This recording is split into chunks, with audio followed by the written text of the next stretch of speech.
Welcome you guys to another female foodie taste test. I am so excited because today not only am I taste testing 32 rounds of boxed brownies, but I'm with my mother. You guys know her as Sai from A Bountiful Kitchen, and she loves brownies more than anyone I know. How are you feeling about all this? I'm excited. It smells really, I wish there was like a smell scratch and sniff or something, because it smells really good in here. Yeah, it smells really good. We were really busy yesterday making 32 different major brands of box mixes, and this by far is for sure the most labor-intensive taste test I've ever prepared for. So I'm really excited to finally be digging in. Before we start though, I thought it'd be important to put some qualifiers out there. So, Mom, tell us what makes a really good brownie to you. Okay, well, for me, the brownie needs to be not too fudgy, not too cakey. It needs to have a slight, like a little bit of a crust on top. I don't want it to be a gooey mess. To me, the perfect brownie is you know, just in between chewy and cakey. I love that. We made all of these boxes according to package directions, and I feel like too an important disclaimer for us to throw out there, which we shouldn't have to, is clearly homemade brownies will taste infinitely better than boxed brownie, but because this is what we do and we want to make sure you guys know what the best options are on the market, we're going to be sampling 32 different brands. So should we get started? Yes. Okay. One other quick note, we have two main categories that we've decided to divide our brownies into today to keep it fair and to keep the playing field level. So there are a lot of keto, gluten-free, you know, dietary type brownie mixes, and we're gonna be sampling those first all together, and then we'll do kind of all of your more traditional brownie mixes so that we're comparing apples to apples. So should we get started? Let's do it. Okay. Number one. It's pretty good. It is pretty good. There are chocolate chips in it. I wonder what could be different about this because it's fudgy. It has that little bit of grit. The aftertaste. That, to me, has a great chocolate flavor. It does, and it's not too sweet. It's not, I mean, it has the crust on top, and it's fudgy, but it's not too fudgy, not too cakey. Definitely, I think the only bad thing is the gritty aftertaste, but to me, that's a really good start. Yeah. Okay, number two. Wow, this has a texture of, it's kind of sandy and crumbly. It tastes like chocolate cornbread. Yeah, it doesn't have it's not like the chocolate's bad, but it's just I don't think this is horrible. The chocolate flavor is actually okay. It's the texture that's bad to me. yeah, the texture. That's not really a brownie. Bad. No. Right. Next up, number three. The texture looks normal. It does. The texture is good. This is my favorite so far. Same. I'm getting a little bit of that gritty aftertaste. Yeah, it must be a gluten-free brownie, but it has good chew. What do you think about the chocolate flavor on that one? It's pretty good. I feel like the chocolate flavor was better on that first one. I agree. Number four. You can almost tell what's coming when you cut into it. I mean, I don't know what this is as far as I don't know if it's gluten-free or if it's a protein or, you know, or whatever. I mean, I don't think that's a protein brownie, but this one to me is like a cake. And it's just middle of the road for me. More cake-like. Not bad, like you said, but not life-changing. It tastes a little earthy to me. I'm wondering if there's an almond flour in there or something. Number five. The texture is good. Again, a gritty aftertaste. It's kind of this gritty film in your mouth. Which I feel like most gluten-free brownies are going to be that way.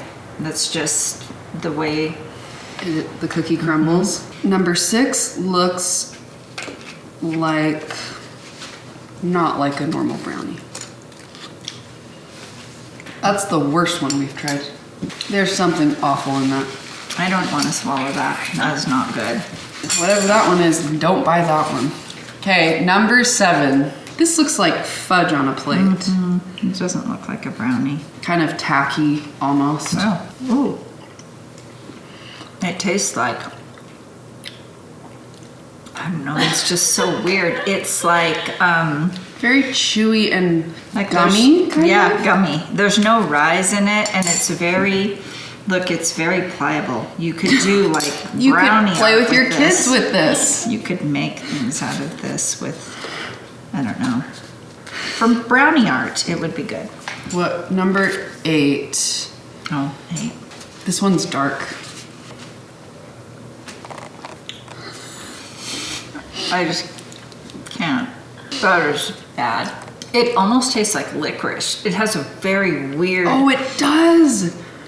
Could there be anise in this? But it is weird. That is a weird brownie. You're better off drinking a glass of water than eating those brownies. Someone needs to learn how to make a brownie mix. Okay, Well, number 9. This one looks more classic. We've got the crinkly top. a little unfair because almost anything is going to taste good after that last brownie. It's so true. Everyone's like kind of chalky, gritty. Number 10. What do you think about the appearance of this one? I don't even know what this looks like, but it's Looks like a bad treat you would get at a neighborhood gathering that you would for sure pass on. if you're just looking at it from the side, it doesn't look bad. It looks very fudgy, but the top looks like mud that's dried. Oh. I would say bad texture, flavor, and aftertaste on that one. I would never buy that one. Number 11. This one is dark and has discernible, like, gritty pieces in it. Oh, wow. Oh, It's bad. it's like oatmeal gone bad in a pan. Yeah, it has a very weird texture. Let's go with number 12. All right. Has the appearance of being like it's very dry and crumbly. Oh, and it tastes very Oh, dry and crumbly. oh, terrible. It tastes like chocolate sand. It does. It's really bad. Number 13. This one looks dry too. This has to be the grittiest of them all, don't you think? I would rather just not eat a brownie than have that. It's not very sweet either. It's A little bitter. and it's just super gritty. It just tastes like there's not enough oil in it either or butter. It's just very dry, very gritty. It's not the very worst of all these, but it's No. not good. We have number 14. This one was very difficult to cut. Yeah, this kind of just cut into a pile of chocolate. Okay, it's a little better than. It's better than the last few, but I feel like this is very middle. It's chalky. Oh, it's like very not chalky. not super gritty, but like kind of a like it leaves your tongue with a whole coating of chalk. And I'm taking a little bite of this. I'm thinking if you bit into this or ate a whole one, You're gonna have a chalky mouth for a long time. You better have a big glass of milk. a very big glass of something. Yeah, Okay. that's not good. Okay, here we go. Number 15 looks not like a brownie to me. It looks more like dense cake. I think it's a bad sign when you take your first bite and there's a lot of crumbs. I don't like that.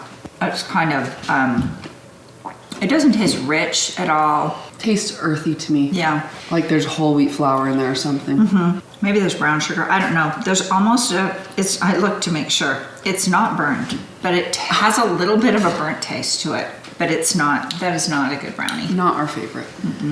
Okay, after basically no deliberation, we have figured out what the top 3 and the worst 3 were for our kind of dietary specific brownies. So again, these were gluten-free, paleo, plant-based, keto brownie. sugar, and lots of sugar-free options. Let's start with the worst. Number 6 was the worst one we had. So what was number 6? That number 6 is Lecanto. Lecanto. So this one is sweetened with monk fruit. We were not fans of this one. Okay, our next least favorite was number 8. That surprisingly is Bob's Red Mill grain free. This has organic coconut sugar, blanched almond flour, cassava flour, cocoa, and salt. There was just something really undesirable about that. I mean, even when you smell it, it has a really odd smell. Okay, and then our other least favorite was number 10. Number 10 was the LEHI Mills plant-based. Okay, so we have 2 LEHI milk contenders in this, and the plant-based we were not fans of. Let's go on to our favorite brownies, and these I feel like we're all comparable and in the same ballpark. Pretty close. So what do we have for number 5? Number 5 is King Arthur's gluten-free. Okay. We discussed how we had expectations that King Arthur might do well. So yeah, it had a good chocolatey flavor. Another favorite was number 3. Number 3 is Krusty's gluten-free. Oh, I'm surprised. Krusty's. Good old Good Krusty's. job, Krusty's. Okay. The third specialty brownie that we thought was the best out of all these offerings was number 1. Number 1 is Pillsbury gluten-free. Okay. Oh, wow. So Pillsbury, Krusty's, King Arthur. and King Arthur. Those are your go-tos. Now that we've tried all these specialty kind of dietary leaning brownies in terms of what's in them, we're gonna try what I'm most excited about, which is the traditional brownie. So most of these had flour, some kind of sweetener, chocolate, cocoa. We used oil for almost all of them. A couple of them called for butter, and then lots of eggs. Number 16. Oh, I'm feeling good about this. I mean, super chewy. it's chewy. It's rich. Yeah. These taste so much better than the others. I like the chocolate chips in this one too. It gives it a nice little variety with the texture. It tastes good. Has good flavor. I think the cocoa flavor is good in that one. Number 17 has a little bit more of a golden hue This on is the a crust. thick brownie. It's very thick. I bet this is Betty Crocker. Yeah, this tastes, I mean, it's good, but it's not, the chocolate is, there's not very much chocolate flavor. That right? was my first impression. Kind of weak on the chocolate end. I feel like if you were blindfolded, you might not even know it was chocolate. It's definitely not a pronounced chocolatey flavor, but good texture and not bad flavor. Just not, oh wow, that's chocolate. You get a lot of brownie for your buck. Yeah, if you want a thick brownie. Number 18. And chocolate chips again. To me, there's something lingering in the back of my throat a little bit with that one. There's a just very, very subtle aftertaste that I'm not loving. Yeah, and I don't know what it is. There were a few of these that were made with syrups that you would like squeeze in, and I'm wondering if this was one of them. This is a little too sweet for me. Number 19. This to me just looks like the typical box brownies. This one's very, like, almost fudgy. It has a very fudgy texture too. It's certainly not dry. I don't love this one though. It doesn't have really good chocolate flavor. It has a, like kind of a, I mean, a lot of these have a lot of processed Preservatives, yeah. ingredients, but this one to me tastes kind of, I don't know, it has just a little bit of a weird taste to me. Okay, 19 down, just about 13 to go. Okay, number 20. This has one of the prettiest and shiniest crinkly tops out of all of them. What's your first impression on that one? It's pretty good. I think so too. I think it's good. It's not like super chocolatey. It's not too sweet. It's, you know, and the texture is good. It's kind of in between. Good. Chewy. Safe brownie. Yeah. 21. Oh wow. That has a much deeper chocolate flavor that hit me right when I took a bite. This is the most chocolatey one we've eaten so far. If you like chocolate, this would be so far. Do you feel like it has a little bit of a grit. filmy, gritty aftertaste? It does. Has a little, something's a little gritty. It's not like Super the gritty. gluten-free after grittiness. But a little bit. It's not smooth, There's something interesting in that one. but the most chocolatey so far. Okay, number 22. This one's a little more pale in color. This one to me is really pedestrian. Like, there's nothing Yeah. special, but there's nothing bad about this one to No, me. it's not bad. It's just very average. Unremarkable. It's nice Mediocre. and moist. Nice and moist. It's not too thick, not too thin, like when you're looking at the brownie. The best of the worst and the worst of the best. Right. I think this It's one is okay. forgettable. It's just okay. Yeah. It's forgettable, but it's not bad. It's weird that the aftertaste of that has that same kind of anisey. Interesting. Like some of these just have too many chemicals in them. 23. These ones have good structure to them, I would say. It's good. It has that little chalky, little bit of a, to me, it has like a little film or something. To me, these taste like just standard, decent box brownies, but there is a little bit of I don't know what that is. something that lets you know it's not a homemade brownie. I was just going to say, if you make them yourself, you won't have this problem. If you just make everything from scratch, you don't have to live a life like this. Right. 24.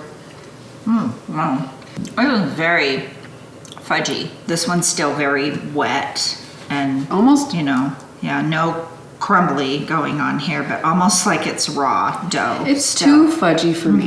It is for me too. The flavor to me, I think, is just okay. It tastes like there's a syrup in that one too. There's something kind of hitting the back of my palate that I don't love. It's not gritty. 25 is by far the most pale in color, which is kind of interesting to me. It makes me wonder if they're cutting corners with the cocoa or whatever they're using. It doesn't even taste chocolatey to me. And maybe because some of these others were really chocolatey, but this one doesn't even taste chocolatey. It doesn't smell like chocolate either. It's got a very gritty aftertaste too. I don't like that one. Oh man, these are just getting worse as we go on. Wow, 26 is dark in appearance. This is the darkest, I think, right? It's from the visually- top, it is. I think it's visually the darkest of all the brownies. Yeah. And there were a couple dark chocolate in here.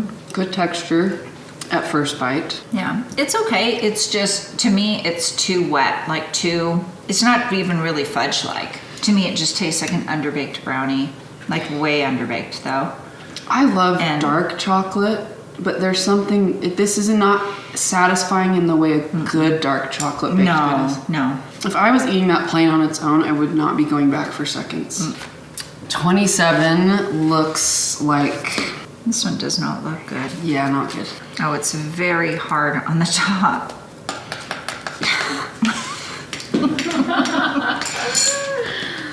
No, it's hard on top. Oh. This is the worst brownie we've eaten in this category. We have 5 left. Are you sick of brownies yet? A little bit. It's coming down the home stretch. Okay, coming down the home stretch. 28. These to me look like the brownies that your neighbor puts on your porch, you know? Like, Well, it's very chewy. I think that's one of the very best ones we've had. It's very sweet though. Super sweet. Not a ton of that film in my mouth. No, this is good. It's has enough chocolate, enough sweet, but not too much. This it has is- the nice shiny, has a little shiny top. Not too fudgy. I think this is one of the best 2 or 3 we've had. What do you think? Yeah, I think so too. It's good. I like that one. I would put that at the top. Okay. Okay. 29. This one's got a nice crinkly top. This tastes like the brownie I grew up on. Duncan HINES. I like this brownie, but it does taste like what I grew up on, and that might be, I might be tainted. There's no weird aftertaste. There's no super pronounced grittiness. There's no, It's not too sweet, the right balance between cakey, fudgy, chewy. I'm thinking this would be really good, slightly warm with a scoop of ice cream. Oh, for sure. Yeah. Okay. 30. You're so nice to do this with me. I do love brownies. We're kind of a heavy brownie. It's so chewy. That's a lot. Oh, I don't like that. There's a weird aftertaste. No, there is something really, Undesirable. yeah, that when it sits in your mouth for a second, it's after, like you said, the aftertaste is just weird. It's not like a horrible aftertaste, but it's off. Something's off. I'm really curious to know what's in that one. Okay, 2 more to go. 31. This one looks classic. Nothing is scaring me about this one. I've got chocolate chips in there. It's okay. It has a little gritty, and it's definitely heavier, like more fudge-like. Heavy on the chemicals. There's something Yeah. in there that you do not get with a homemade brownie. There's something undesirable. Like it's just putting this film in my mouth. What do you think it is, Betty Crocker? I have no idea, but that is not good. All right, last we've got number 32. It looks like straight up cake. A little hard on the edge too. It's probably the cakiest, except for, wow. The flavor's not bad. No, it's very cakey though. It's not chewy at all. It's kind of like a dry, heavy cake. To me, that's not a brownie. It doesn't taste like a brownie to me either. But I will say, the flavor. The flavor's good. The flavor is good, but I'd rather have some of those before this. That's just not my favorite. All right, after some serious deliberation and retasting and testing, we've come up with losers and 3 winners. So let's start with our least favorite brownie. There was just one clear loser that we did not like, and this was number 27. 27 is Miss Jones Double Chocolate. Yeah, I had a lot of people tell me that they like this one. It's a higher price point. You can get it at like Whole Foods, I think, and we did not like it. It was just crumbly and it was a clear at the bottom of the barrel here. Definitely not a fan. I'm really excited now because we have 3 top winners that we felt like had the best flavor, texture. They were definitely our winners. Right. So let's go with, we kind of tied for 2nd and 3rd place. Number 28 and 15. So who is 28? 28 is GHIRARDELLI's Ultimate Chocolate. Oh. Ultimate chocolate. Okay, so the ultimate chocolate, you put a syrup that's included in it. It does have chocolate chips, and it has semi-sweet chocolate chips, which I'm sure that influenced our decision. Right. So the Ghirardelli Ultimate Chocolate was tied for 2nd and 3rd with number 15. Number 15, which is GHIRARDELLI's Triple Chocolate. So this is the triple chocolate, and this is by far one of the most requested brands we try. This was a lot of people's favorite, and it does have 3 kinds of chocolate. I believe it has bittersweet, semi-sweet, and milk. So you do have, I think, the advantage of different chocolates complementing each other, and apparently Costco exclusively sells this. So we tried 5 different kinds of Ghirardelli, but this is one you can only get at Costco. 29 was ultimately our winner. It didn't have chocolate chips in it, but we felt like it had the best flavor of all of them. It was simple. Best overall. Best overall. So what's 29? DUNCAN HINES Dark Chocolate. DUNCAN HINES Dark. Yeah. I would never say that's a dark chocolate brownie. It's not a super dark. Good box. I wondered if I liked this best because it's familiar to me, and growing up, that's what I ate. But I didn't grow up on these, and I thought this had the most clean flavor. Again, I would never say, oh, that was so dark chocolatey, but I think to me, it just tastes like chocolate. It's from a marketing perspective, it's darker, but truly it's not a dark chocolate brownie. It's a regular brownie, and it had great flavor. It did. And it was just in between. Not too cakey, not too fudgy, just not too sweet. DUNCAN. Mother knows best. My mom. Oh my goodness, she knew all along. Yeah, Why did we do this taste test? Well, this was so fun. Thank you guys for following along. Hopefully, after seeing these 32 different brands, you have a really clear idea of which brands to try on your own and which to avoid next time you're at the grocery store. And huge thanks to my mom, Sai, for doing this taste test with me and for making all the brownies with me. Where can people find you? Well, besides in my kitchen. At aboundfulkitchen.com. Awesome. Thanks so much, Mom. That was so fun. Thank you. It was super fun.